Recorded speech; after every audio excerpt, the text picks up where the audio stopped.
seara. Se pare că în România apar tot mai mulți influenceri din ăștia. Da, ei sunt sigur că nu știu ce înseamnă definiția acestui cuvânt, dar ei asta zic că fac. Mai mult de atât, ei dacă au foarte multe vizualizări în care majoritatea sunt copii, din păcate. Acești derbete, că altceva nu sunt, nu fac altceva decât să incite la ură,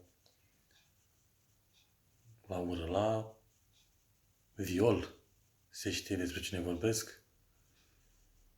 Ăștia trebuie să fie închiși. Aceste mizerii de oameni n-au ce căuta pe rețelele de socializare. Ăștia sunt niște grobieni și niște mărlani. Am pupat.